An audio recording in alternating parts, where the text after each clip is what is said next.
بهار آمد سوار آمد به مرکب نوروز، خورشید تابان یوهو.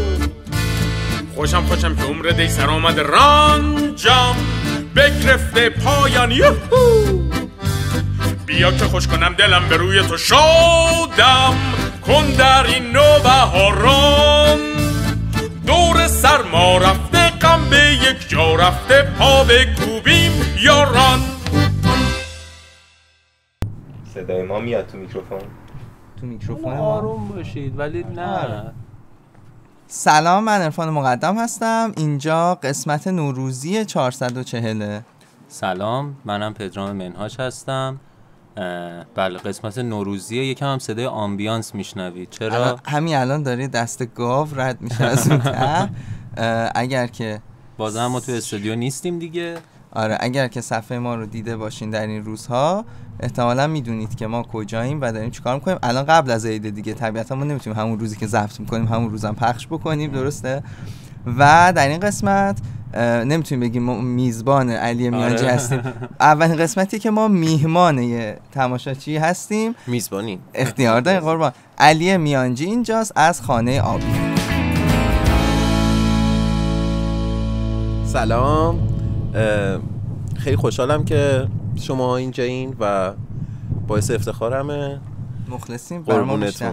امیدوارم که گپ و گفت خیلی جذابی داشته باشیم و نوروز دیگه همه بعد حالمون خوب باشه. اگر هم خوب نیست که بعد حالمون رو خوب کنیم. آره، عیدتون مبارک. راستی عید شما مبارک. ما چون هنوز عید نشده 3 روز دیگه عیده. آره، برای همین خودمون این فضا رو نداریم. چطوری؟ مرسی، شما چطورین؟ خوبین؟ ما عالی. خوش گذشته تا اینجا؟ بله خیلی خدا رو شکر، خدا رو شکر. خیلی هم جذاب بود. قربونتون یه برم. جوریه اینجا، همین الان بگم ما الان یه فاصله 10-15 کیلومتری داریم از رشت مثلا. آره 10 کیلومتر. 10 کیلومتری از رشت داریم. اینجا کلا خانه آبی یه جوریه که نرفتی رشت هم نرفتی. یعنی کافیه. آره کافیه. کاملا خود رشت رو خلاصه کردیم. آره، اینجا خیلی سگ. نظر لطفتونه. خیلی تا الان که جذاب بود، از این به بعدش هم همینطور هست. چطورین؟ چه خبر؟ چیکار می‌کنین؟ خبر که دیگه نزدیک نوروزیم، داریم سعی میکنیم که حال آدما رو خوب کنیم. هر کس که میاد اینجا حالش رو خوب کنیم، که تا اینجا هم موفق بودیم خدا رو شکر. خوب میگذره، خوش میگذره در این روزها. آره، اینکه بسیار به من خوش میگذره وقتی رفقامو میبینن تشریف میارن اینجا، یا مهمونای عزیزی که میان اینجا زود با هم رفیق میشیم. خیلی به من خوش میگذره و از بچگی هم عاشق عید بودم. به خاطر همین انرژی صدمو برای نوروز میذارم، هم برای خانه آبی، هم برای کسایی که میان اینجا، هم برای شازده سگمه که تمام زندگیمه و خیلی هم هوا خوبه. نه هوا چقدر خوبه، عالی اصلا. آره، جای خیلی خالیه. کاش که بودن، برای خب به یادشون هستیم. من یه چیزی بگم از مزایای اینجا، فارغ از اون فضا و نام رشت خلاصه میشه تو خانه آبی، خود شخصیت علیه. یکم من نزدیک‌تر به میکروفون باشم. خود شخصیت شماست که به شدت خوش برخورد، اصلا جالب. انگار 20 سال هم دیگر میشناسیم. آره دقیقاً. من هی تعریف کرده بود عرفان برام، هی میگفت رشت یه جایی هست خانه آبی فلان، مثلا گفتم باشه حالا یه جای دیگه میریم عزیزم دیگه، خونه خودتونه. مخلصیم. بعد وقتی میگم این جایی که کلا لوکیشن خاصیه، ولی خب یه درصد زیادی از خاص بودن اینجا رو واقعا به خاطر برخورد همون گرم و صمیمی شماست که قربونت برم داره به وجود میاد بین ماها که حالا میهمان هستیم و حالا شما که میزبانید. میونه کلام دیدم شازده منه. شازده اومد. نمیدونم دوربین میگیره شازده رو الان. این پایینه. آره، حالا شاید بتونه اگه از ما بتونه میاد اونور. اینو بگیم قبل از شروع حرفمون که ما این اولین قسمتیه که میتونیم سلام کنیم به مخاطبای یوتیوبمون. سلام. آره، انقدر که به ما گفتین که تو رو خدا یه کاری بکنید و اینا، ما یه کاری کردیم. برای همین دیگه از این قسمت یوتیوبمون هست و اصلا حیف بود که ما رشت اومدیم محتوای تصویری نداشته باشیم و اینجا که انقدر جذابه. آخه میجانه یاره ایده گوده بو غبای گالشی همه رو بیجار بنه بو زحمت بکشی میچل چرانه امشوشی میخونه و شیرینی خورانه دگوت منم شوخوت منم. خب یکم از خانه آبی کلن میگیم برای کسایی که شاید ندونن. خانه آبی ببخشید صدای همسایه دوست داشت که صداش باشه. خیلی این گاوهایی که اینجا هستن چون ارتباطم با همه خوبه، من مخصوصا با حیوانا واقعا بعضی وقتا من صدا میکنن اینجوری، یعنی وقتی نزدیک اینجا میشن یه آلارم این شکلی میدن و حالا که صدای خیلی جذابی دارم امیدوارم که اذیت نشده باشیم وسط گپ و گفتمون. خانه آبی من خب ساکن تهران بودم. یک روزی اومدیم سفر رشت، همیشه می اومدم رشت و همیشه که می اومدم رشت روز آخری که میخواستم برگردم میگفتم که آقا من نمیتونم برگردم. تا سال 1400 که اومدیم رشت 28 اسفند اومدیم 5 فروردین قرار بود برگردیم. من گفتم نمیتونم برگردم.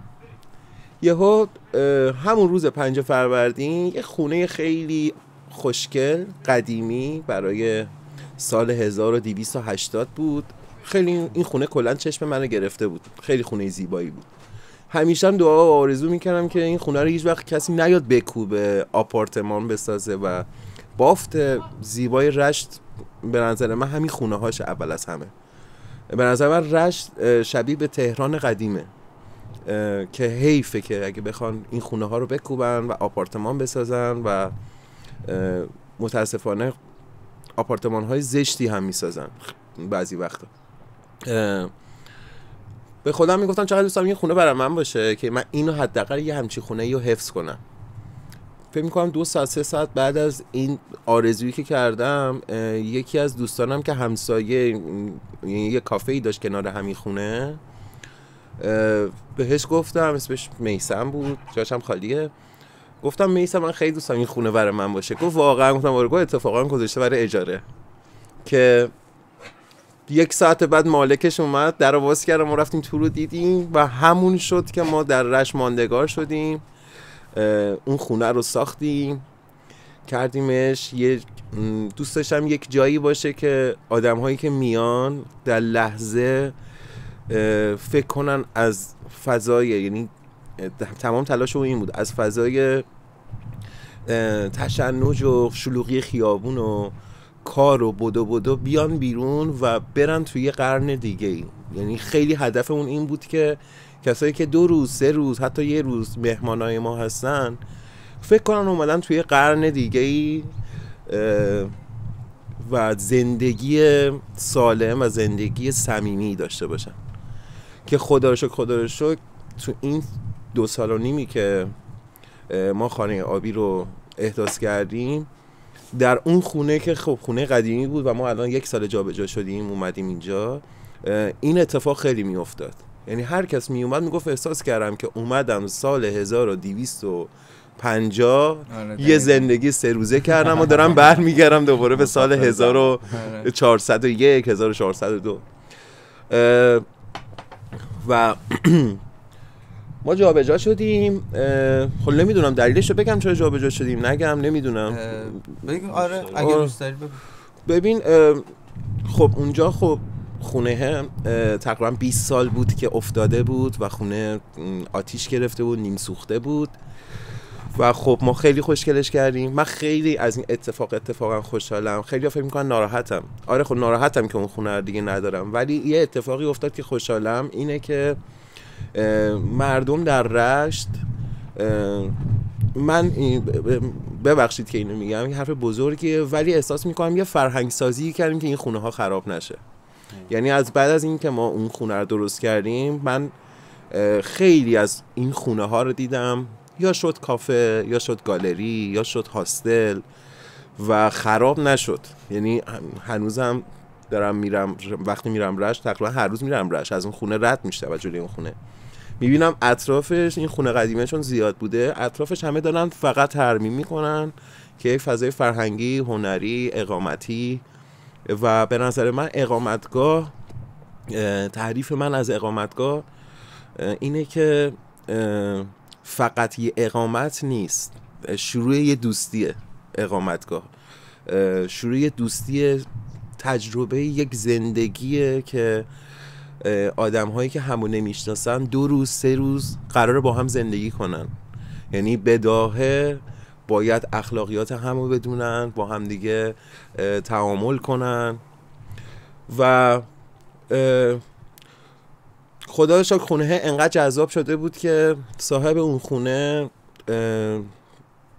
خواست که خودش ادامه بده اون خونه رو و ما اومدیم اینجا و اینجا رو که ما اومدیم یه تجربه زندگی روستایی داریم، ولی خب در عین حال تجربه زندگی روستاییه ولی داخل یه زندگی، یعنی ما سعی کردیم همون طراحی که در اون خونه داشتیم که برای سال 1280 بود، اینم 16 است، نمیدونم اومد تو تصویر یا نه. آره هست الان نه قبلش ایشون هدیه رشت منه، یعنی ایشون یه شب خودش با اسنپ تنها اومد دم خانه آبی و پرید بغلم شد بچه من.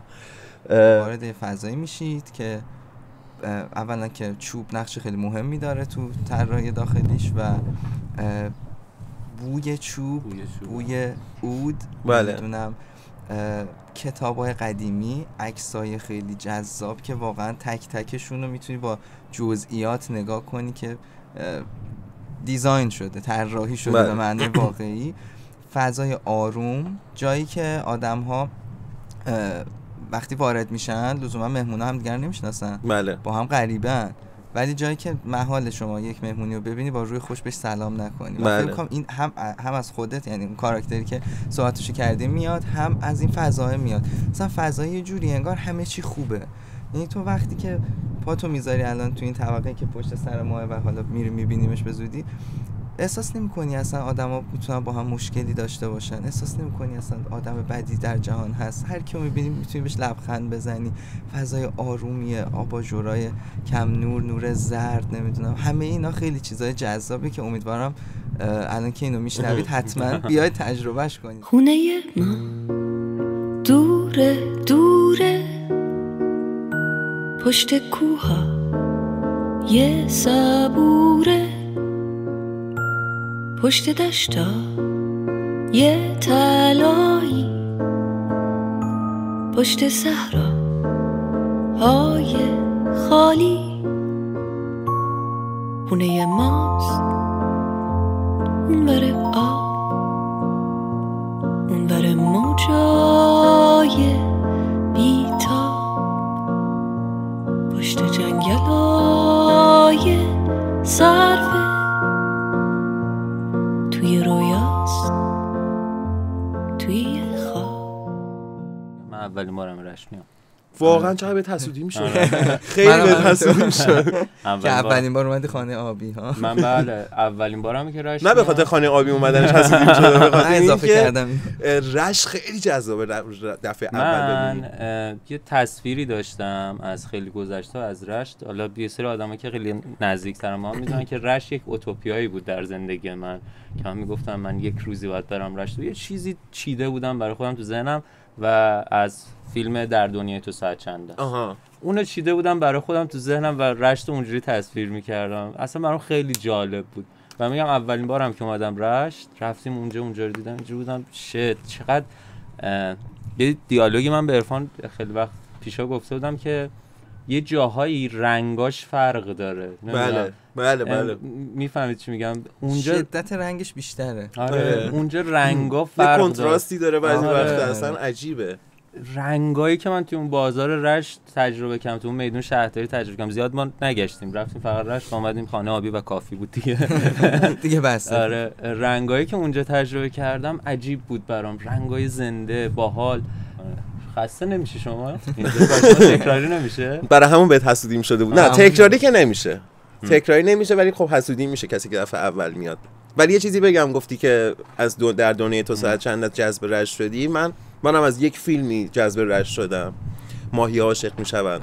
البته ماهی عاشق میشوند لوکیشنش انزلی بود، ولی خب بعضی از سکانساشون رو توی رشت گرفته بودن. من خیلی علاقه‌مند به انزلی شده بودم و اصلا هنوزم اون لوکیشن ماهی عاشق میشوند در انزلی هست و یکی از آرزوهامه که اونجا رو بکنم خانه آبی. آره و خیلی هم پیگیرشم، امیدوارم یک روزی بشه این اتفاق. من با اون فیلم خیلی دیوانه گیلان شدم، ولی در دنیای تو صد چند است که اونو که دیدم یه شعله‌ای روشن شده بود، یهو آتیش کشید منو. در دنیای تو صد چند است و من گفتم آقا من چرا تهران داریم؟ ببخشید من جسارت نمی‌کنم به تهران. نه آقا اصلا شهرمه، دوستش دارم، فرهنگش دوست دارم، آدماشو به شدت دوست دارم، اندازه موهایش دارم، رفیق دارم تو تهران. یکی از بزرگترین سختی‌هایی که مهاجرت کنیم بیایم، اول خانواده‌مون بود، بعد دوستامون بودن، خیلی سخت بود. و در ماه اول که ما اومده بودیم رشت، خب داشتیم اونجا رو میساختیم، من یه حال افسرده‌طوری گرفته بودم که رفیقامو نمیتونم ببینم. ولی باورتون نمیشه رفیقامو که اینجا دارم میبینم بیشتر از تهران میبینم. تمام رفیق صمیمیای من ماهی یک بار میان پیشم، یعنی حالا تقسیم بندی میشن اون رفیقام و برای من خیلی اتفاق عجیبی بود. گفتم ما داریم اینجا بیشتر همو میبینیم تا تهران و خیلی جالبه. خب ما رفیقیم، میرفتیم بیرون تهران، آخر شب از هم خداحافظی میکردیم یا حالا خونه هم میرفتیم، باز آخر شب خداحافظی میکردیم، نهایت مثلا شب میخوابیدیم صبح پا میشدیم میرفتیم خونه‌مون. ولی نه رفیق صمیمی میاد یه هفته با هم داریم زندگی میکنیم. من یه کاری که حالا میکنم، ولی خب یک سری از دوستان اقامتگاه دار به من میگن نکن این کارو، چون یه جورایی توقع میشه مهمونایی که پیش ما میان این توقع رو از ما دارن، ولی خب من چون آدمیم که کاری که دوست دارم میکنم و انجام میدم. یکی از کارهایی که من برای مهمونا میکنم میشن دوستای صمیمی، یکی این که اینجی خب اینجا که کلی بهشون خوش میگذره، کاری میکنیم خیلی خوش بگذره بهشون و سن دوست بشیم. دو اینکه میبریمشون میگردونیشون، یعنی میبرم من وقتی تنها میافتم جاهای خیلی جذاب گیلان که همش جذابه، ولی خب جاهای خیلی جذاب رو پیدا میکنم و میبرم میگردونمشون. عین یه انگار مثلا 10 سال 20 ساله با هم دوستیم، یعنی کسایی که تازه اومدن یا اولین بار ما میبینیم همون.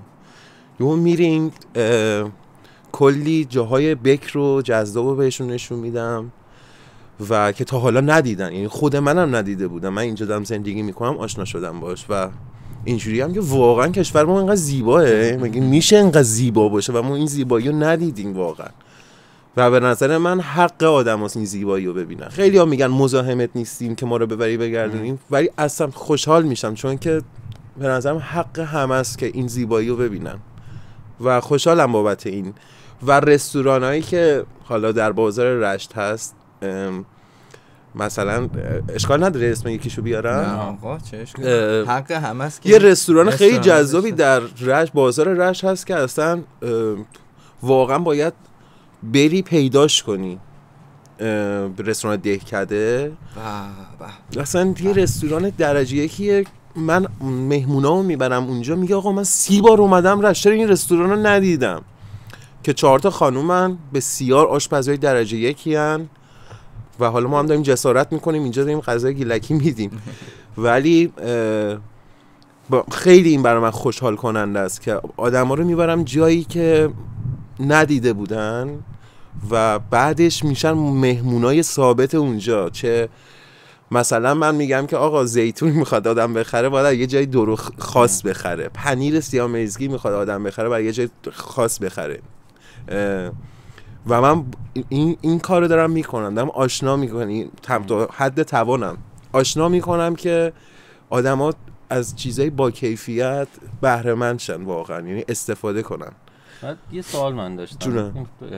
این که خب من شما رو دیدم خیلی خوش برخورد و فلان و گرم و صمیمی و این حرفا، یه روزی که مثلا حالت بده چی میشه، چی کار میکنی؟ میدونی؟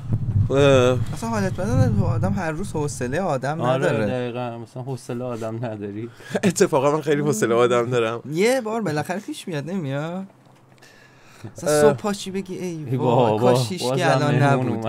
نه واقعا من اگه تنها باشم پا میشم اینو میگم. جدی؟ آره من تنها باشم میگم ای بابا چرا که یکی کاش بیاد. آره خدا شکر خیلی کم پیش میاد که تنها باشم، ولی خب پیش اومده که تنها بودم. تو تنهاییم فقط فیلم میبینم چون من کار اصلی شغلم فیلمسازیه. البته بازیگری خوندم در دانشگاه، ولی خب کار فیلمسازی میکنم به صورت جدی. یا فیلم میبینم وقتی تنهام، یا مینویسم. جانم بابا جان عزیزم. یا مینویسم. مثلا من یکی از حسنایی که اومدم رشت برای من این بود، من یه فیلمنامه بلند داشتم در تهران داشتم مینوشتم و انقدر تهران شلوغی نمیذاره آدم فکر کنه بنویسه. فیلمنامه‌ای بود که 2 سال داشتم روش کار میکردم. اومدم رشت 2 ماه فیلمنامه‌ام کامل شد، آماده شد و اصلا آماده ساخت فیلمنامه، حتی دکوپاژاش هم انجام دادم، حتی دورادور لوکیشنی که میخوام برای فیلممو دورادور تو تهران پیدا کردم. و به غیر از این مثلا 4 تا فیلمنامه کوتاه نوشتم اینجا. و یه چیز خیلی مهم رو نگفتم، من یه دوستی داشتم که از سوئیس اومده بود که یه فیلم بسازه تهران و خونه من رو دوست داشت لوکیشن فیلمش بشه. من بهش گفتم خوش به حالت داری سوئیس زندگی میکنی یا راحت بهت دلار دادم بری تهران ایران فیلم بسازی. گفت نه اصلا یه حرفو نزن. یه حرفی زد که من خیلی توجهمو جلب کرد. الان شازده داره سعی میکنه از زیر کابل میکروفون رد شه. گفت اصلا یه حرفو نزن علی، شما در کشور ایده دارین زندگی میکنین. سوئیس انقدر همه چی خوبه، من چی بسازم؟ اینجا هر روز یه ایده داری.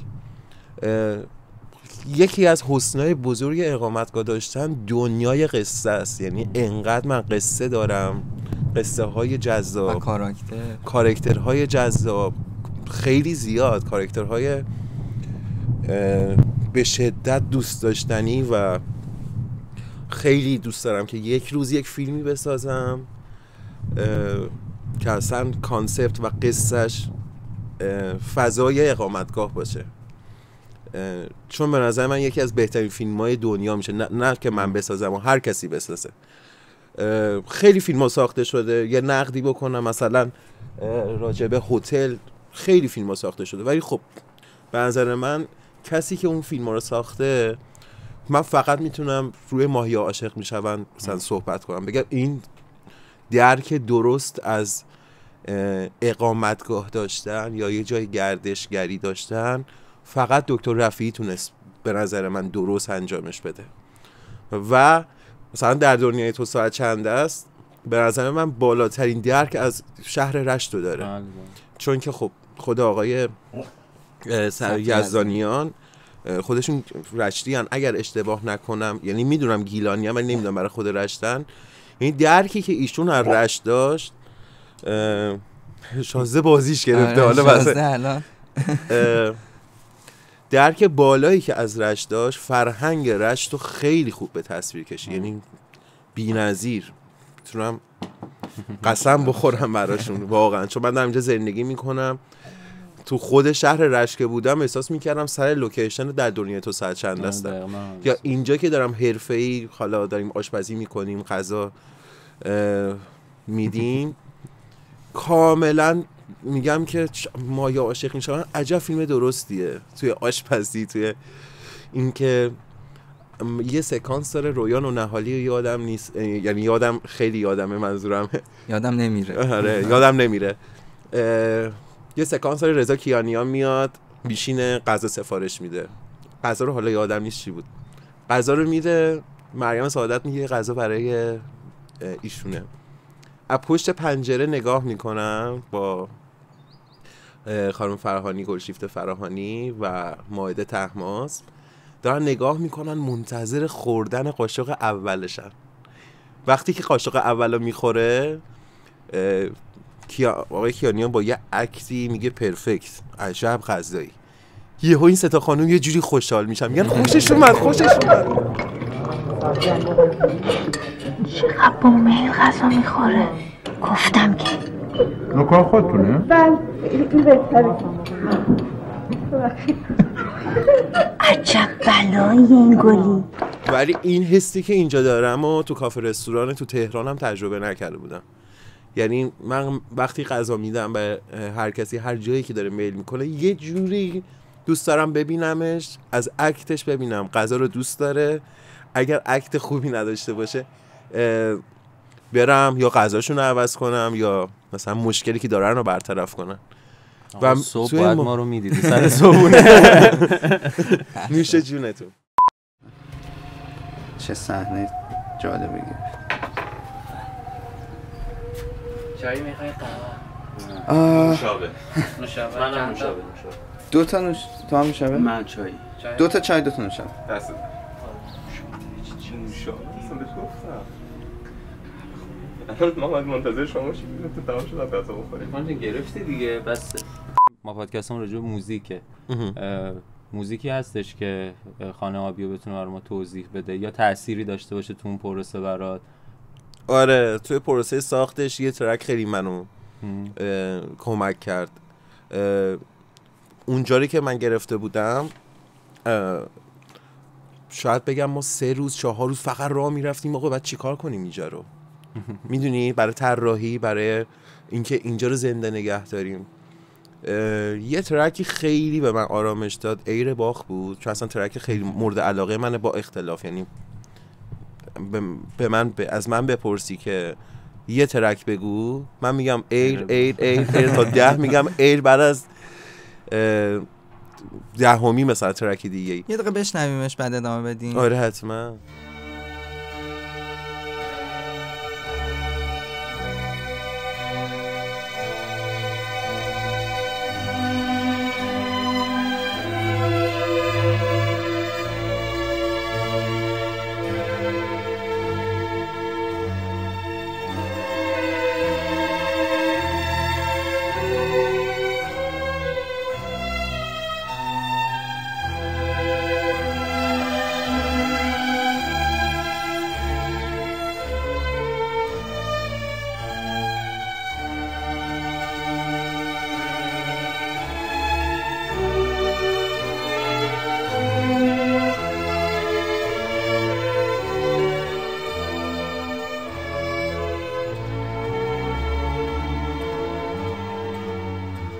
آره خیلی ترک جذابی به من آرامش داد و اکثر تریلرهایی که برای خانه آبیام ساختم موزیک ایر باخ بود روی کلیپام و یکی اونه، یکی بخوام همینجوری خانه آبی رو پیش برم با موزیک، خانم فهیمه اکبر رو باهاش آشنا بودم ولی اینجا خیلی بیشتر باهاش آشنا شدم. ترک هایی که خانم فهیمه اکبر داره به نظر من کل رش و گیلانو داره برات با آواز میگه، برات با موسیقیش میگه. البته خب استادای خیلی خفن بهتر، یعنی استادای خیلی خفنی هم داشتیم، آقای آشورپور، سرهنگزاده اگه اشتباه نکنم فامیلیشو، ولی فهیمه اکبر به من 2 تا چیز اینجا یاد داد، یعنی خدا بیامرزتش. یک، موسیقی اصیل گیلانی و با صدای ناب این خانوم. 2، یک کتاب آشپزی این خانوم داره برای فکر میکنم 1320 باشه کتابه و من از این کتاب خیلی یاد گرفتم، خیلی یاد گرفتم. یعنی هر چیزی که من این کتاب باهاش آشنا شدم، توی یه جایی باهاش آشنا شدم و این کتابو به سختی پیدا کردم و انقدر با زبان صمیمی و ساده داره آشپزی رو یاد میده. آشپزی اصلا اسم کتاب طباخی گیلانیه. طباخی گیلانی رو داره یاد میده، لذت میبری.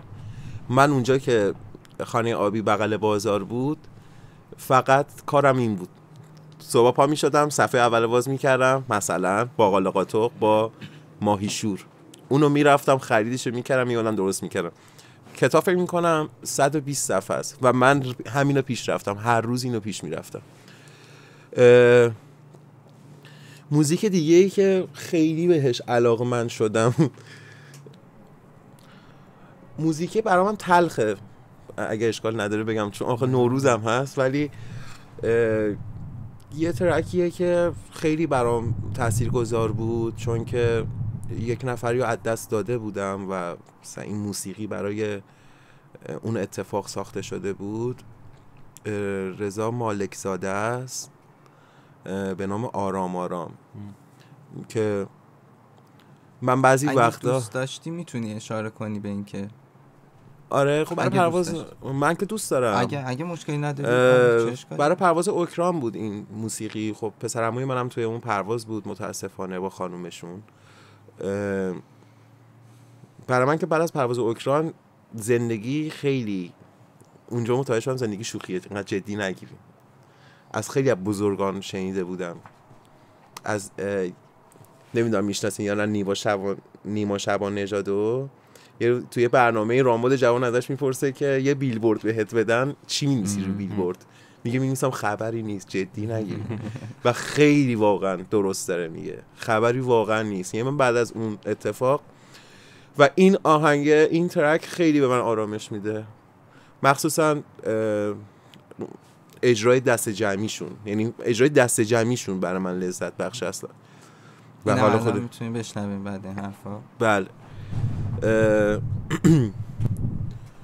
اولا که خب من میخوام سیگار بکشم، اوکیه؟ آره راحت باشیم.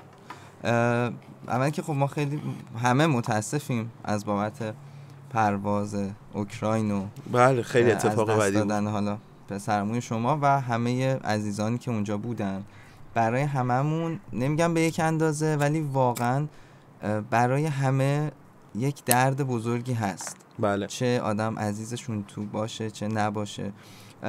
حالا خیلی واردش ولی نشیم الان چون نه تموم فضای بهاره. آره خیلی کوتاه گفتم اولش تلخه ولی دوستم کوتاه بهش اشاره کنم. متاسفانه ولی جای همشون خالیه بینه. جای همشون خالی و امیدواریم که هیچ نشد برای عشقمون برای این دیوانه سفر کنی،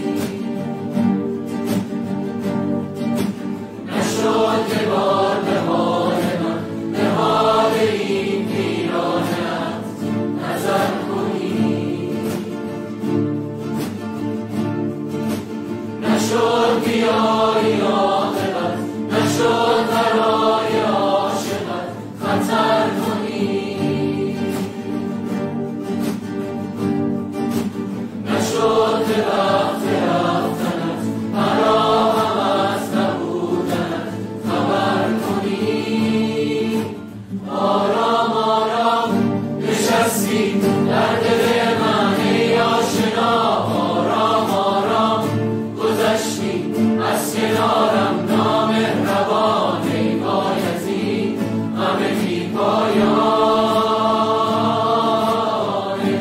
امشب با خیالت گفتم و خنداندم تو را، امشب مثل هر شب در خیابانم، پس چرا من ماندم و ابر بی باران. اگر تو عاشقی دقایقی بیا بمان، اگر شکسته‌ای مرا هم از خودت بدان، تو را به جان من بمان. نبرد خاطرم تمام آن گذشته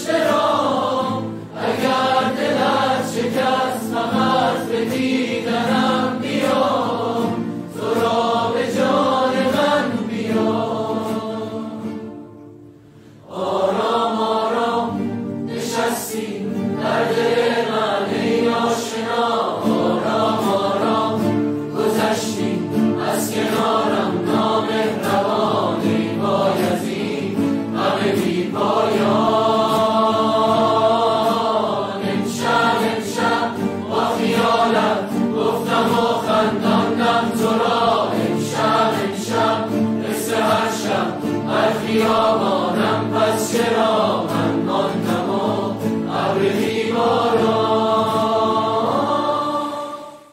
بریم بشنویم اینو و بعد دیگه از این فضا هم خارج بشیم و قول میدیم که خیلی شاد و شنگول و اینا باشیم. قول میدم برگشتیم یه دونه ترک خیلی حال خوب معرفی کنم. حالا برنامه داریم. آره. خب علی پادکست ما رو شنیدی؟ بله. آره. بله. خب پس میدونی که ساختار کلیش چه شکلی بوده. بله. این قسمت با همه قسمت‌ها فرق داره. پس اصلا آره هیچ ربطی به اونا نداره. ما توی این قسمت ویژه عید 1403 اول دوباره عیدتون مبارک باشه. آره ما می‌خوایم که یک تعدادی موسیقی بشنویم ولی دیگه تو فاز کلاسیک نیستیم. می‌خوایم درباره موسیقی‌هایی حرف بزنیم که خیلی با عید و با نوروز اصلا گره خوردن، یعنی ارتباط عمیقی دارن. موسیقی هایی که یا میشنویمشون میفهمیم عیده، یعنی انقدر مستقیمن، یا اینکه نزدیک عید زیاد شنیدیم، یا اینکه اگه بگی مثلا راجع به عید 5 تا آهنگ معرفی کن قطعا جزء اون لیستا هستن. خب شروع میکنیم. یه 5-6 تا قطعه است، راجع بهشون دونه دونه حرف میزنیم. خودت الان میتونی 3-4 تا حدس بزنی؟ اولیش برای من والس نوروزی اولیش برای ما همون والس نوروزی فهیمه اکبر. خب نه ما راجع به آشورپور حرف بزنیم. خب باشه، اون که اصلا استاد عزیزه، ولی خب من والس نوروزی فهیمه اکبر رو خیلی دوست دارم. خب اونم میتونیم بشنویم. پارسال اولین آهنگی که عید شد گذاشتیم، عیدم اگه اشتباه نکنم 1:02 شب بود. آره نصف شب بود. 1:02 شب بود یا 1:30 بود. اولین ترکی که گذاشتیم همین بود، والس نوروزی نه خانه آبی که در خود رشت بودیم. آره. و اونجا عید یعنی سر سال تحویل مهمون داشتیم. بله خیلی زیاد. خیلی زیاد. بچه‌ها بمونیم. من اصلا نمیدونم که چون از مهمونام 4 تاشون دوستان بودن، ما 4 تا نشستیم فیلم ببینیم تا عید شه و خیلی عجیب بود. ما نشستیم شب عید برادران لیلا رو دیدیم. یه فیلم تلخ. اصلا گفتم ما برای چی نشستیم اینو دیدیم. آره که بعدش دیگه رفتیم حال خودمون رو خوب کردیم با موسیقیایی که شنیدیم. خب پس یکیش میشه والس نوروزی. آره این تو لیست ما بود قطعا. خب دیگه چی تو ذهنته؟ دیگه چی تو ذهنمه بر نوروز؟ مرتضی احمدیه. آقا دیدی لیست ما رو؟ مرتضی احمدیه. ندیدم. نه آخه اینا ترکای خود مورد علاقمه. خاطره عزیزمه، خاطره حکیمی، حاجی فیروزم. اصلا ترکش رو اگه اشتباه نکنم حاجی فیروزمه. نمیدونم. میگه حاجی فیروزم، بله سالی یه روزم، بله. آره. خب این 3 تا رو من خیلی برای نوروز گوش میدم، خیلی زیاد. خب پس ما 3 تا رو حدس زدم دیگه. 2 تا رو شما بگین دیگه. نه ما خاطره حکیمی نداشتیم. یه موسیقی خیلی عجیب داریم، اونو آخر میگیم برای اینکه تا آخر گوش بدین این قسمت. اونو گذاشتیم آخر. الان تو یوتیوب بریم ببینیم همه اینجا رو اسکیپ کردن رفتن آخر ببینم ما چی گفتیم. با همون والس نوروزی شروع کنیم، یه دقیقه بشنویمش. الان که طبعا ما که اینجاییم که میدونیم چیه، ولی شما هم میدونید، فقط اسمشو شاید نشنیده باشید. باید یه ذره زمزمه کنید. بشنویم. این چی بود؟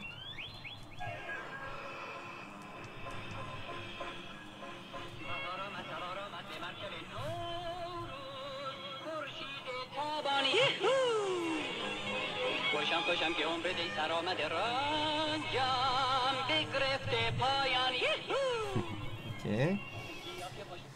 بله والس نوروزی از احمد آشورپور. حالا شما گفتی ورژن فهیمه اکبر، ولی به هر حال راجع به ترک و حال خود آقای آشورپور حرف بزنیم. این که اولا واقعا اصلا این موسیقی اصلا خود عیده، یعنی بوی بهار میده، هوای خنک داره دقیقاً. یعنی اصلا یه سرخوشی داره والسش، نمیدونم خواننده‌اش و متنش، اصلا همه این چیزا که خیلی حس عید داره واقعا. نمیدونم که تو خاطری باهاش داری از هیچ سالی به جز این سالی که گفتی که لحظه سال تحویل گفتی اینو گوش کردم؟ برای از والس نوروزی. آره از والس نوروزی. والس نوروزی ما هر وقت بخوایم ترک آهنگای گیلکی بشنویم والس نوروزی یکیش حتما. و من یه دوستی در رشت پیدا کرده بودم که بسیار صدای خوبی داشت این آقا و ترک مورد علاقهش همین والس نوروزی بود. ما هر وقت طبیعت میرفتیم اینو برای ما میخوند. متاسفانه فیلمشو ندارم الان و یه صدای بی‌نظیر حتی از این واقعا همسطح آقای آشورپور میخوند، انقدر زیبا میخوند. بهترین خاطری که دارم کنار رودخونه سپید رود بودیم، دقیقا زیر پای کوه دورفک و این آوازو بهزاد خوند و نمیتونستم پاشم و اصلا بهزاد که گفت بریم گفتم میشه همینجوری ادامه بدیم و شروع کرد به همین اصلا یه آلبوم از آقای آشورپور خوند. اینقدر جذاب بود. خیلی جاهای مختلف شنیدیم، یعنی والس نوروزی رو هر وقت حالمون خیلی خوبه میشنویم و اگه حالمون هم خوب نباشه بشنویم حالمون رو واقعا خوب میکنه. آره ترک و چیزی هم که اصلا که خیلی به تعداد زیادی کاور شده. آره خیلی ها خوندن، تازگی هم که بمرانی خونده، بمرانی تو اون آلبومش. آره خیلی هم جذاب، خیلی جذابه. آره آکاردئون جذابی داره توش. بله و حتی گروهای گروه چیز هم خونده بود، فکر کنم مارلیک هم خونده بود، تنظیم‌های در حد گروهای آوازی کوچیک هم شده. اصلا تنظیم خورش خیلی ملسه. آره قشنگ خوراک اینه که بری تنظیم کنی با یه گروهی بخونی. یه خورده راجع به آقای آشورپور حرف بزنیم. اینکه خب متولد انزلی بوده اصلا خودش و تأثیری که گذاشته روی موسیقی فولک این منطقه. یعنی خب همیشه آدم فکر میکنه که موسیقی فولک یه چیزی که وجود داره، این درسته، یه چیزی که از دل یک جامعه بیرون میاد دیگه، اما در دوره این کار انجام میداده که این موسیقی فولک یه ذره مود نبوده که هیچی، حتی چیز بوده مثلا کلاس پایین بوده. آره. میگفتن مثلا یکی که فولک میزده فکر کردن نه مثلا این مثلا چیز خاصی نیست، مثلا موزیسین نیست. در دوره این کارو میکرده و اینها رو حفظ کرده و در واقع اینقدر تکرارش کرده که واقعا میتونی بگی یه فرهنگی رو جا انداخته. بله. از نظر موسیقایی داریم میگیم که خیلی کار بزرگیه. کارهای این شکلی هم خیلی داره، یعنی طبیعتاً چی میگن پایه و بیس همه کاراش اصلا کارهای فولک گیلکیه و مخصوصا این ترک یکی از پس یکمون میشه احمد آشورپور یا حالا فهیم اکبر، ولی به هر حال والس نوروزی. آره والس خوندی؟ آره قشنگ معلوم بود که میخواد بگه آشورپور. فهیم اکبر دوستی نه؟ نه آخه ببین این خانم خیلی برای من خانم یه زن قدرتمند و یه زن خیلی با ارزشیه. اولین خواننده گیلک بوده،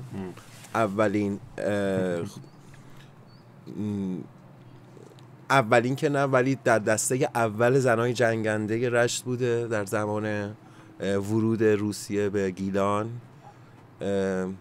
که توی فیلم خاتونم کاراکتر فهیمه اکبر رو غزل شاکری بازی میکنه. حتی یه سکانسی هم داره اصلا که آره دیگه اصلا سکانس اشکان خطیبی پیانو میزنه و والس نوروزی رو میخونه اصلا تو اون فیلم و خیلی جذابه. یکی از بهترین سکانس های اون فیلم برای من اینه. آره تو اون فیلم، تو سریال هم و خانم شاکری هم که صداش فوق العاده است. اصلا من نمیدونم چرا خواننده نشدنش واقعا. به براو عالی بود. یه قطعه دیگه من که یه ذره فکر کن. آخه این خیلی معروفه. یادت نیومده؟ گیلکیه؟ نه گیلکی نیست. میخوای بذاریم یه تیکشو بشنویم؟ آره. صدای باد بود. بله فرهاد. بله. اتفاقا من 3 روز پیش یه تریلر درست کردم برای نزدیک بودن به عید در خانه آبی و پیانو تک نوازیشو گذاشته بودم رو اون کلیپ. خب یه دقیقه بشنویم کاملشو.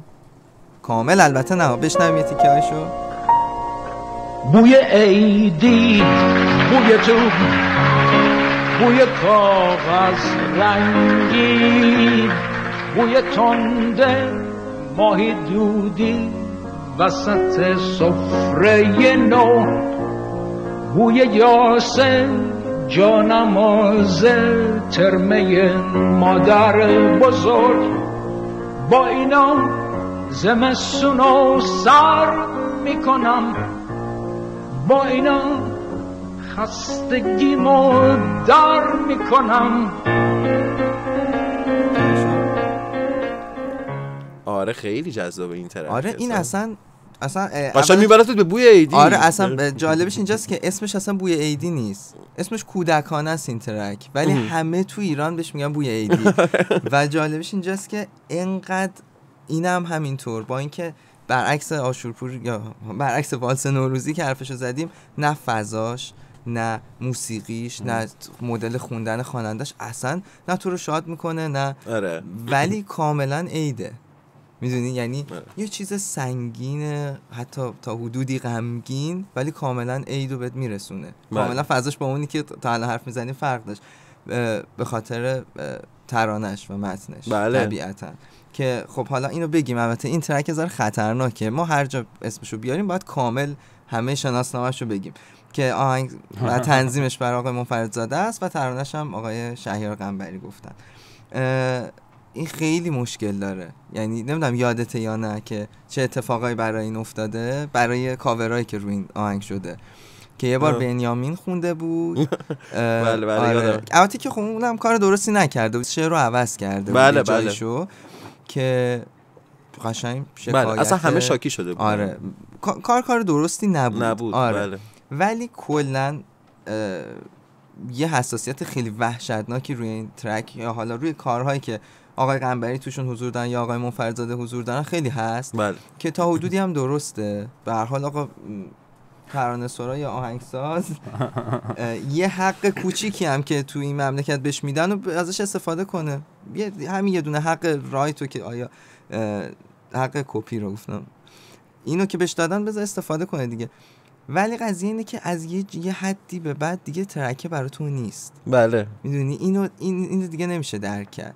یعنی بوی عیدی دیگه میتونید میراث ملی حتی تصورش کنی، اینقدر بله. ترکی همه غیرت دارن روی اینها. آره همه. و دیگه سخته که میتونه هنوز از نظر قانونی میتونه شکایت کنه، میتونه بگه مال منه کار منه، کاملا قبول دارم. ولی خب آره خیلی داستان برای این پیش اومد، بازخوانی‌هایی که شد، سرصدایی که ازش در اومد. و جالبش اینجاست که شازده اومد و رفت.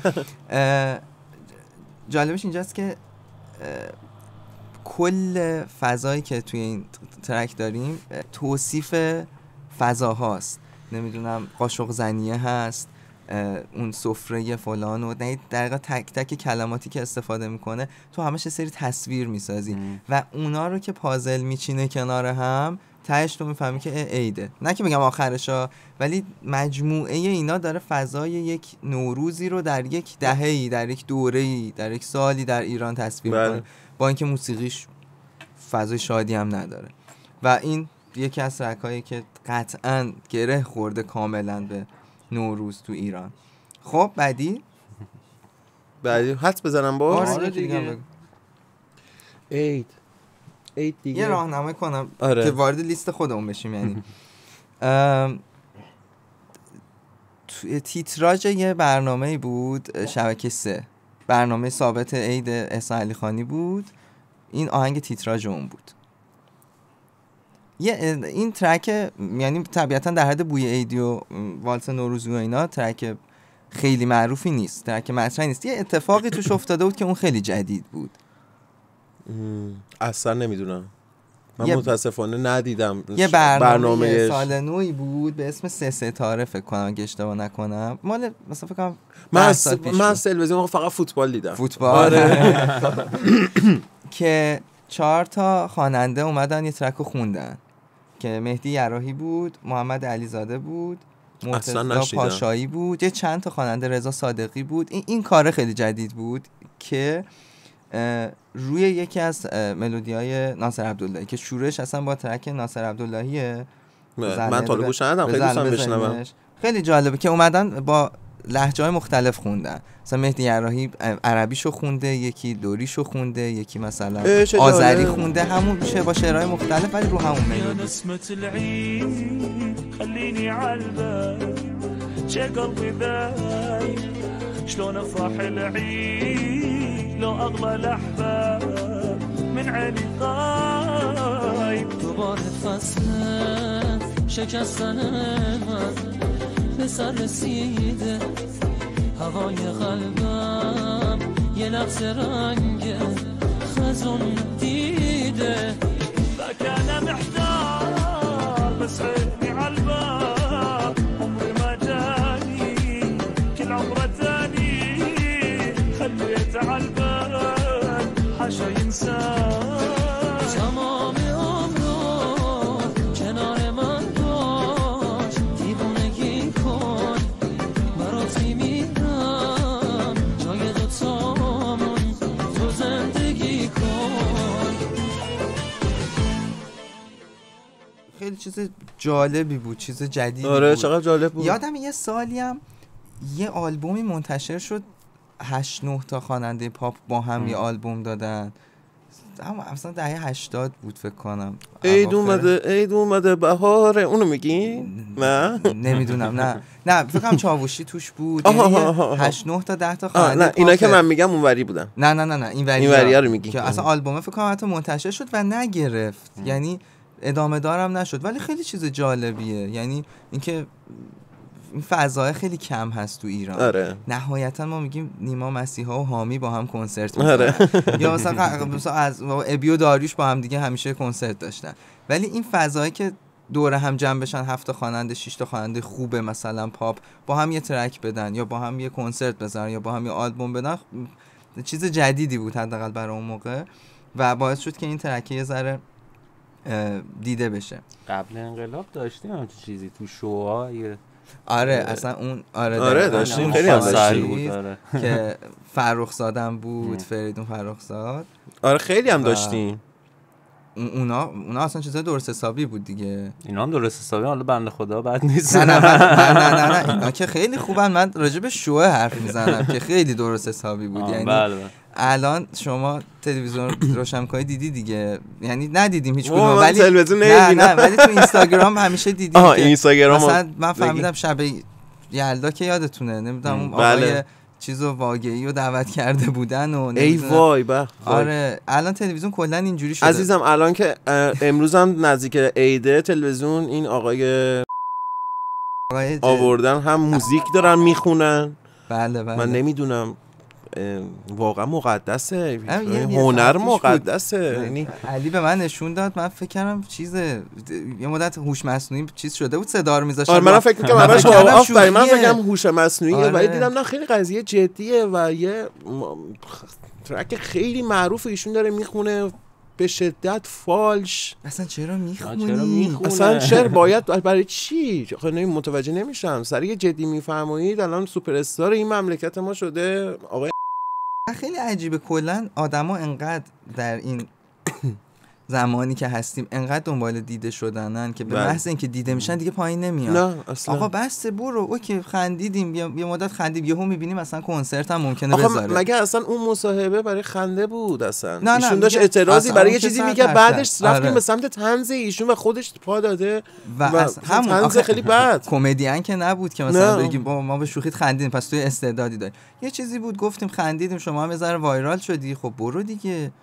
هر برنامه‌ای دعوتش میکنن، نمیدونم دیگه موسیقی میخونه، باور کن پس فردا کنسرت هم میذاره. بله میذاره. یه مدتی مود شده بود، فکر نکنی پر نمیشه. میشه آره. یه مدتی مود شده بود که مثلا یه همچین اتفاقای این شکلی رو حالا اسم نمیارم ولی میگفتن که کنسرت خیریه که ما بلیتاشو مثلا میخوایم بدیم برای فلان جا که اصلا اینجوری نبود. نه حالا اصلا فرضاً میکنیم باشه. من همش سوالم بود، همه میگفتن وای کار خیر داریم میکنن. سوالم بود آقا چرا تو باید بیای اونجا آواز بخونی؟ برو رو صحنه وایسا، برو همون حرفه‌ای که داری رو انجام بده، یا نه اصلا شماره حساب بذار بگو ما میخوایم پول جمع کنیم برای مثلا سیل زدگان فلان. چرا حتما باید بخونی؟ دکتر فلانی، مهندس فلانی، میدونید دیگه اسم نمیاریم. یا حتی خیلی های دیگه، خیلی از بازیگرا و یا زمانی دید که خیلی سر صداش داره در میاد که خیلی دیگه تو باقالیاست، یه سر کنسرتاش گفت خیریه. خب نکن آقا جان نکن خیال. من حامد بهدادم خیلی دوست دارم. حامد اصلا حسابش بی‌نظیره. بهداد فوق‌العاده است. بی‌نظیره. یه دقیقه ما کاش این بازی رو می‌کردیم. بذار این تیکر رو بعدش میذارم، کات میزنم. این صدا رو میذاریم، حدس بزنید تا آخرین که میشنوید حدس بزنید این صدای کدوم خواننده یا بازیگر میتونه باشه، بعد اسمشو میذارم. سر جمال من چرا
از و کلا هم موسیقی انقدر نمیدونم این عبارت میشه استفاده کرد یا نه، خیلی بده ولی واقعا خیلی بی صاحبه. بله یعنی مثل تئاترمون دیگه خیلی بی صاحب شده. بله تئاتر اتفاقی که افتاده که بله. دوستانی که میگفتن که تئاتر کار نکنیم فعلا اینا الان جوابگو باشن. جدی دارم میگم، چون من خب کارم تئاتر و سینماه. من دوستم سیمرغ گرفت همین امسال، من براش استوری گذاشتم و خیلی خوشحال بودم براش. یکی از دوستان نه 2 تاشون سیمرغ گرفتن، ارسطو خوشرز و شبنم قربانی. خیلی هم خوشحالم براش. بله نوش جونشون برای هر فیلمی که گرفتن، کاری ندارم برای چه فیلمی، ولی نوش جونشون به هدفشون رسیدن. من خودم الان 18 سال دوست دارم سیمرغ بگیرم، کاری ندارم برای چه فیلمی سیمرغ میگیرم، ولی انقدر من فوش دادن که آقا الان نباید فیلم کار کرد، نباید تئاتر. گفتم خب چرا نباید کار کرد؟ برای چی نباید کار کرد؟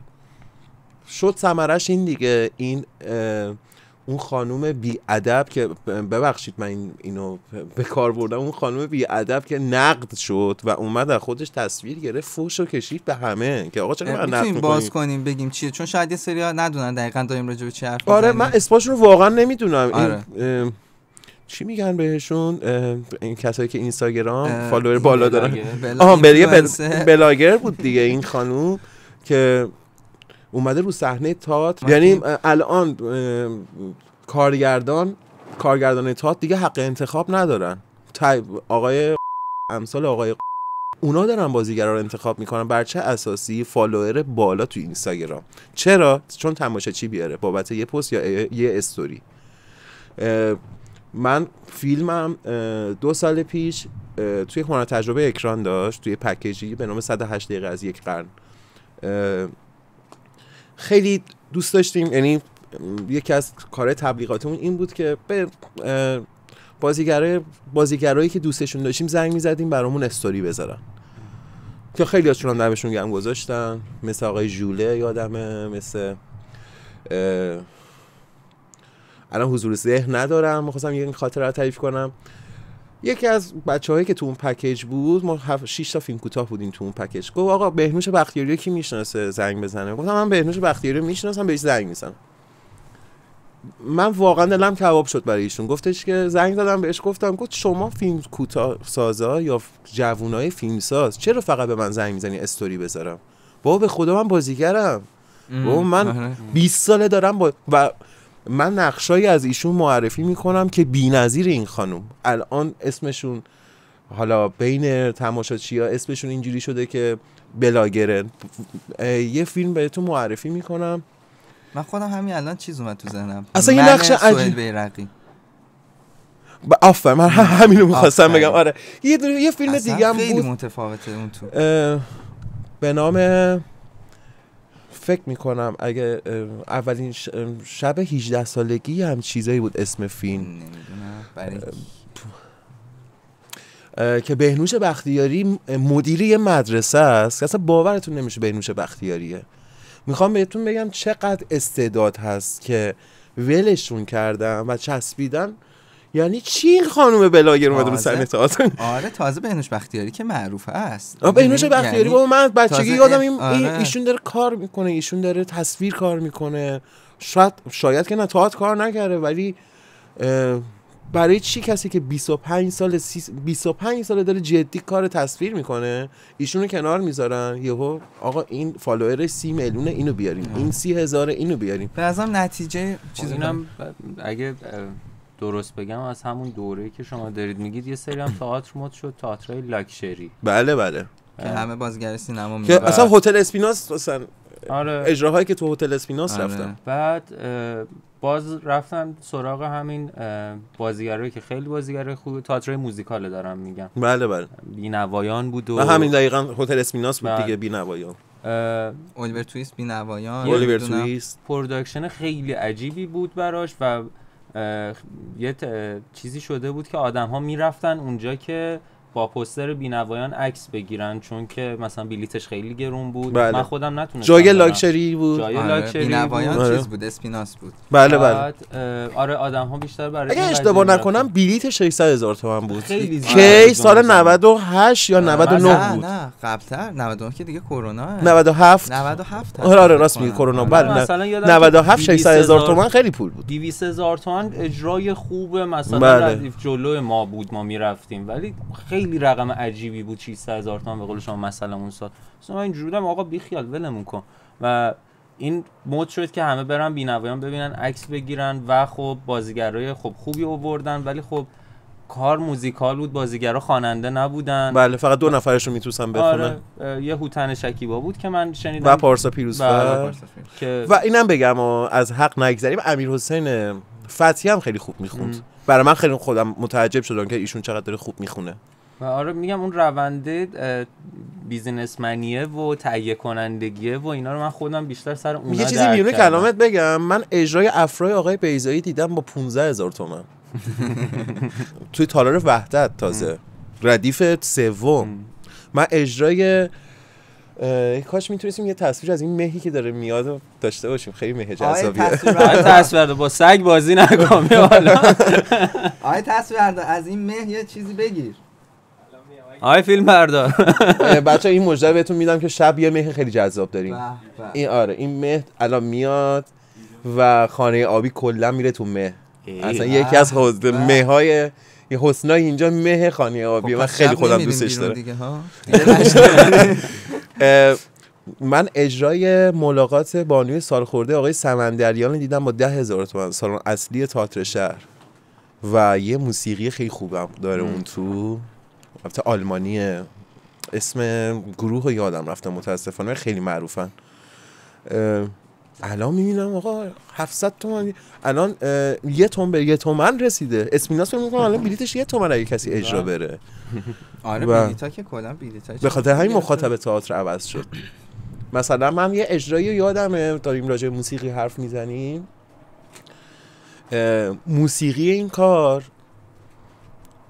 باعث شد که من کار 5 بار ببینم، ولی موسیقی کار واقعا دارم میگم صدای گریه کردن آدما رو تو تئاتر توی سالن میشنیدم. اسم کار بود خنکای ختم خاطره. خنکای ختم خاطره 2-3 تا اجرا داشته، ولی این خنکای ختم خاطره کارگردانی نیما دهقان بود و موسیقیش فرشاد فوزونی بود. فرشاد فوزونی با یک کیبورد و من همیشه اشتباه میکنم فرهاد فوزونی یا فرهاد فوزونی گرافیسته، فرشاد موزیسین و فرشاد فکر میکنم که سرچ بکنیم باشه این اجرای خنکای ختم خاطره با یه گیتار و یه کیبورد و دهانش سازهای مختلف میزد و آواهای عجیب در می آورد و اصلا نمیدونم من به خاطر این موسیقی اون کار 5 بار اون کار رو دیدم. آقا 8,000 تومان به خدا. البته خب این خیلی قدیم بود، سال 86 بود.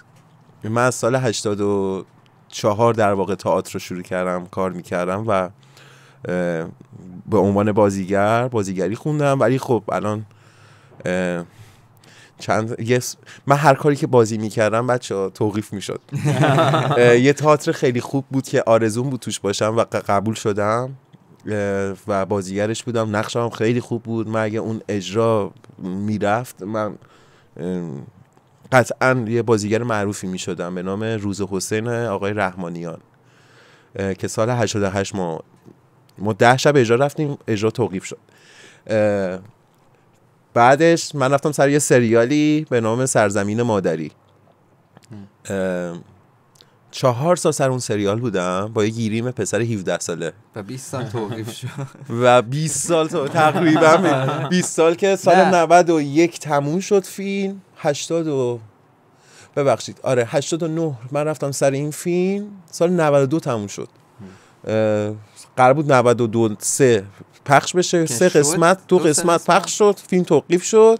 من از اون دیگه تصمیم گرفتم دیگه بازیگری نکنم، میخوام فیلم سازی کنم و رفتم پیش استادای خیلی درجه 1. من فیلم سازی خوندم و الانم فیلم سازی میکنم.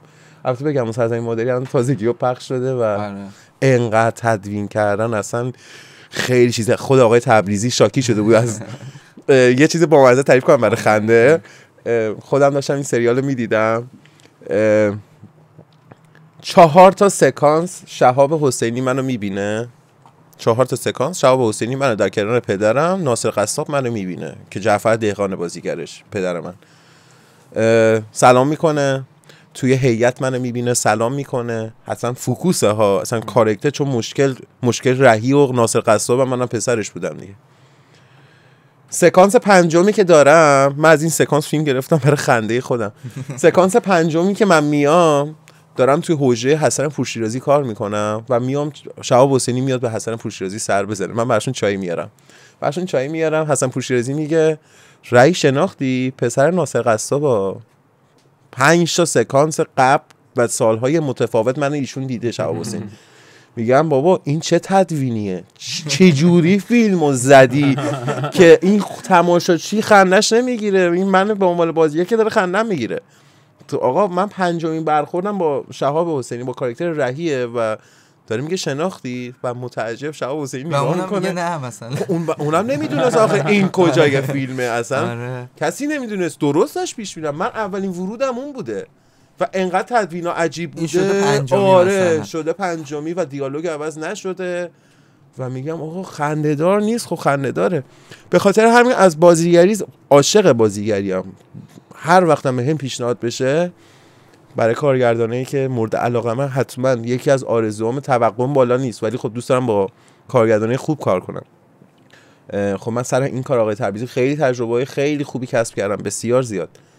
ولی خب فیلم سازی میکنم و توی فیلمامم موزیکا، چون داریم راجع به موسیقی حرف میزنیم، توی فیلمامم همه موسیقیاشو ساختم، یعنی نه که خودم بسازم، ساخته شده.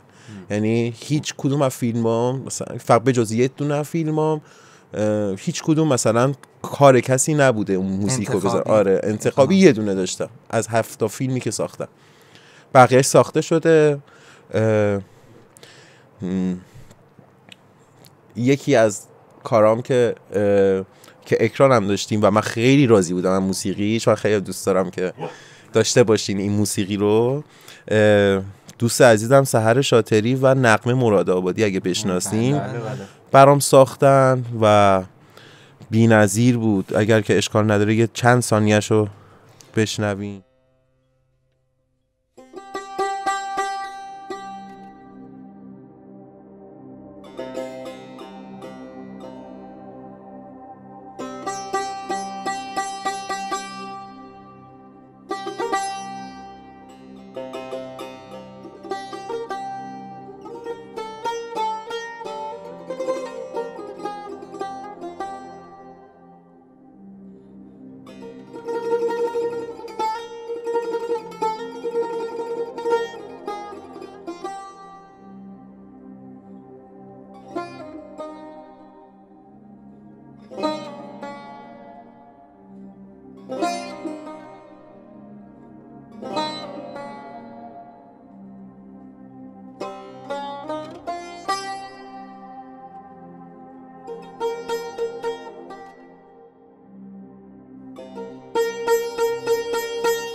یه خاطره کوچیک از این ترک من میخوام تعریف کنم. الان یادم، یعنی همیشه یادم که هست، خیلی جذاب بود. من خیلی دوستش دارم، مخصوصا الان به این فضایی که داشتیم خیلی می‌خوام. آره من فیلمم از دست دادن یه مادر بزرگیه. حالا قد ببینین حالا قصه‌شو. از دست دادن یه مادر بزرگیه که یه خانم سمبالایی در واقع که چشم به راه بچه‌هاشه و اصلا یه پیرمرد پیرزن دارن توی خونه خیلی قدیمی بزرگ دارن تنها زندگی میکنن و این خانوم چند روزه، به مدت 10 روزه که مرده و شوهرش داره باهاش زندگی میکنه، نمیخواد باور کنه این مرده. در آخر یه کاراکتری وارد میشه که میبینه یه بوی گندی گرفته اونجا رو و کمک میکنه، زنگ میزنه اورژانس، اینو بنده خدا رو میبرن. و من برای بچه‌ها که سحر و نغمه که اینو فرستادم فیلمو دیدن خود دوست داشتم و گفتن حتما موسیقیشو کار میکنیم من خودم دوست داشتم کمونچه باشه، ولی خب نظر نغمه این بود که تار باشه. و روز ضبط استودیو که موسیقی رو می‌خواستیم ضبط کنیم، سحر و نغمه خیلی فیلمو دیده بودم و مثلا فیلم تقریبا برای هر کس گذاشتم یه گریه‌ای کرده. خود تلخ فیلمه. بچه‌ها خیلی اینجوری بودن که خیلی تاثیر گذاشته بود روشون. روزه که ضبط داشتیم تو راه بودیم، نغمه که تو اسنپ بود داشت میومد بهش زنگ زدن که مامان بزرگت مرده. و نغمه گفتش که من 3 ساعت 4 ساعت دیگه خودم به شما میرسونم به خانواده‌اش. اومد گفت بچه من مامان بزرگم مرده، حتما همین الان می‌خوایم اینو ضبط کنیم. و این چیزی که الان شنیدیم 1 ساعت بعد از فوت مامان بزرگ نغمه بوده و خیلی به خاطر همین خالصی داره آهنگ برای من. دقیقاً همون چیزی که همون تصویر که تو فیلم بوده اتفاق افتاده. آره خیلی عجیب بود، هم برای نغمه هم برای سحر شاطری.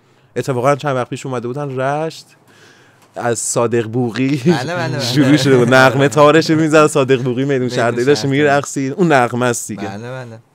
و خیلی خوبن، خیلی دوست دارم که معرفی بیشتری بشن این بچه‌ها.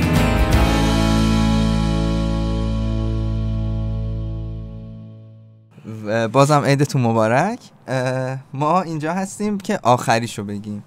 به نظرت آخرین ترک، یعنی در واقع یکمون، شماره 1 این فهرست، معروفترین آهنگی که هر کسی بشنوه میگه این ربط به نوروز داره چیه؟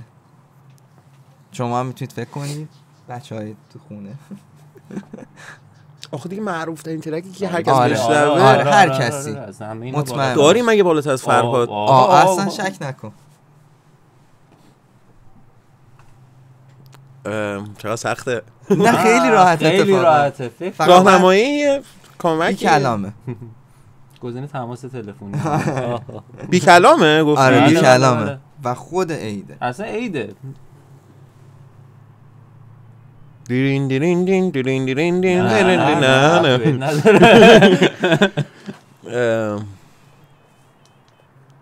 چی شد؟ میشنوه. نمیتونم حدس بزنم. بریم؟ آره حتما.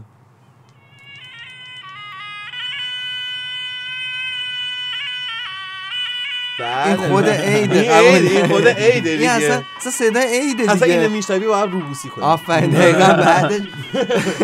یعنی حتی در عیدم نباشه اینو میشنوی باید روبوسی کنی، عیدی بگیری، عیدی بدی. آقا مبارک.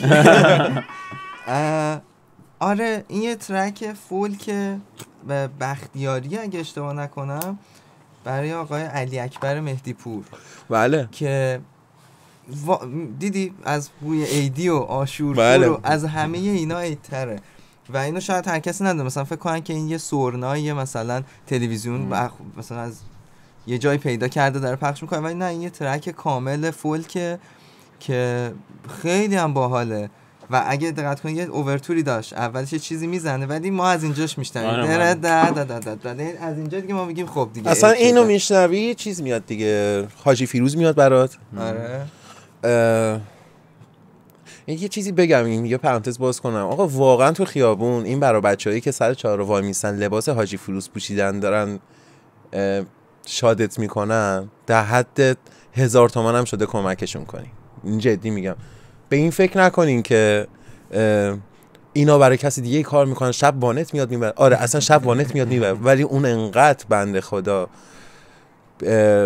بی کسه که داره این کارو میکنه. فضای جذابیه، یعنی و داره پرفورمنس اجرا میکنه. آره. تو خودت میتونی بری برقصی وسط دم یه ماشین؟ خیلی کار سختیه. میدونی یعنی این تصویره یه چیز ریشه داریه، میدونی. بله. خیلی باحال. من همش فرض کنم که خارجی اگه بیاد همون لحظه ها میگه ای چه جالب، مثلا این یه کاراکتر عجیب سیاه داره وسط خیابون میرقصه و ساز میزنه و میدونی یعنی خیلی باحاله. الان که گفتی یه خارجی بیاد مثلا اینو ببینه، یه خاطره تعریف کنم از جشنواره کن، فیلم جدایی نادر اسیمی که رفته بود جشنواره کن، یا اسکار یا کن، یکی از این دوتا. فیلم تموم میشه، یه کارگردان خیلی معروفی به آقای فرهادی میگه که چقدر جالب خیلی تلخ بود یه سکانس از فیلمه. گفت آره کلا که فیلم تلخه. گفت نه یه سکانس من خیلی تاثیر گذاشت روم و واقعا در مملکت شما بچه‌های کوچیک میان دم پنجره مواد میفروشن. میگه من همچین سکانسی ندارم تو فیلم. میگه بابا اون سکانسی که خانم حاتمی پشت چراغ قرمزه میاد دم پنجره یه چیزی میده پول دریافت میکنه. میگه نه اون فال حافظ فروخته. میگه حافظ؟ میگه آره حافظ شعره و تو ایران از شعر حافظ فال میگیرن. میگه چقدر عجیب بچه کوچیکا در شهر شما شعر میفروشن و مردم برای شعر پول میدن. میگه آره بابا و خیلی آره یعنی برای خارجی خیلی چیز عجیبیه.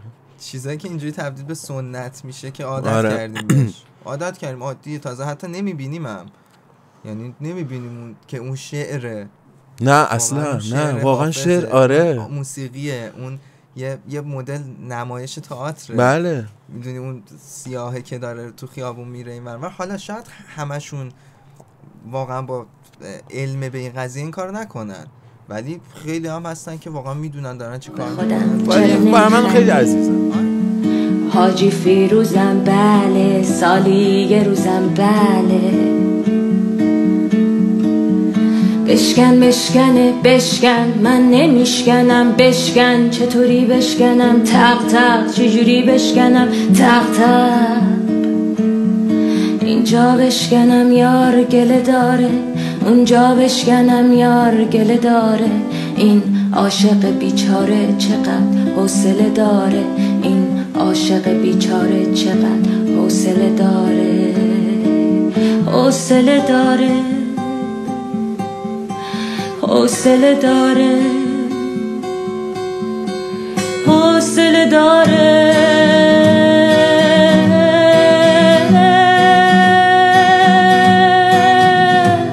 سالی که گذشت سال بد بود، سالی بد و بد ز بد بدتر بود. سالی که گذشت سال بد بود، سالی بد و بد ز بد بدتر بود. ای سال ای سال ای سال ای سال، برنگردی بری دیگه برنگردی. ای سال برنگردی بری دیگه برنگردی. ای سال برنگردی بری دیگه برنگردی. ای سال برنگردی بری دیگه حرف پایانی اگر چیزی داری بگو. که حرف پایانی دوست دارم همه آبی باشن واقعا. استقلالی راستی؟ استقلالی هستم ولی یکی از دلایل این بوده که اسمش اینجا رو گذاشتم خانه آبی. فکر کنم مثلا دلیل 12 یا 13 میشه. ولی خب دلیل داشتی برای این اسم؟ خیلی جدی؟ ولی خب مهمترین دلیلش آبی رنگ صلح، رنگ آرامشه و رنگ رشته ها. و رنگ رشت هم هست. اصلا هم رنگ رشت همین که استان گیلان همیشه خیسه، همیشه رطوبت داره و رشت مخصوصا چون توی گودالی طوری هست. اولین مثلا بارون که میگیره تو گیلان اصلا رشت و آب بر میده. یعنی منظورم از آب برداشتن اینه که خوشگل میکنه، یعنی همیشه خیسه، همیشه آبه. ولی خب مهمترینش آبی رنگ صلح و رنگ آرامشه. به خاطر همین ما اسمشو گذاشتیم آبی. امیدوارم سال آبی داشته باشن همه و کسایی هم که ندارن سال آبی براشون بسازیم. این سال آبی رو حال خوب، حال خیلی خوب. امیدواریم امیدواریم که واقعا بتونیم یه ذره همدلی کنیم، هوای همو داشته باشیم واقعا. به جای این که پشت هم صحبت کنیم، کنار هم هر مشکلی هر کس با هر کس داره با خودش صحبت کنه و امیدوارم که هیچ وقت هیچ کس با هیچ کس مشکل نداشته باشه، هیچ وقت. چون من با این شعار زندگی میکنم که ببخشید شاید 1 ساعت دیگه بمیرم. خب به خاطر همین میگم که تا ثانیه آخر هر لحظه زندگی آدمی باش که اول از همین که حال خودت خوبه که وقتی هستش با آرامش زندگی میکنی، وقتی که با همه خوب باشی، وقتی که مشکلی با هیچ کس نداشته باشی، اول از همه خودت بعد دیگران. و امیدوارم که این اتفاق بیفته، همه با هم خوب باشن، همه پشت هم باشن، همه دست هم بگیرن، مخصوصا توی این موقعیت، چون فقط خودمون همو داریم، کسی هوامون رو نداره. دم شما گرم. دم شما گرم. دعوتمون هم قبول کردی عزیزمین، مرسی. البته که ما الان اینجا میهمان بودیم. نه آقا شما امیدواریم کسایی که این تعریفا و تمجیدا از خانه آبی رو شنیدن بتونن حداقل یک بار تجربه کنن. آره خیلی دوست دارم. حالا تو اگه پر نبود زنگ بزنید، سریع زنگ بزنید که تا پر نشده، اگه هم نه بعدش. به نظرم واقعا یکی از منحصر به فردترین تجربه های انسانی در هر سفری میتونه برای ما خیلی تجربه جذابیه که با آدم‌های جدید آشنا شیم، دوست بشیم، مثل شماها که دوستای صمیمیم شدین. ما سر یه موسیقی با هم دوست صمیمی شدیم که همون ایر واخه. دقیقاً و همین. دم شما خیلی مخلصیم. خیلی مخلصیم. این قسمت 16 ما بود که قسمت ویژه نوروزه. ما هیچ موومان دیگه نداریم تو این قسمت و همین با هم همینجا ستایی با هم خدافظی میکنیم. با بچه‌های یوتیوب هم شما گرم، خسته نباشین. دمتون گرم. من عرفان مقدم هستم تا قسمت بعدی. خدافظ. مرسی دست خوب میده. یخ زدی. من اصلا اینجوری خوش داشتم.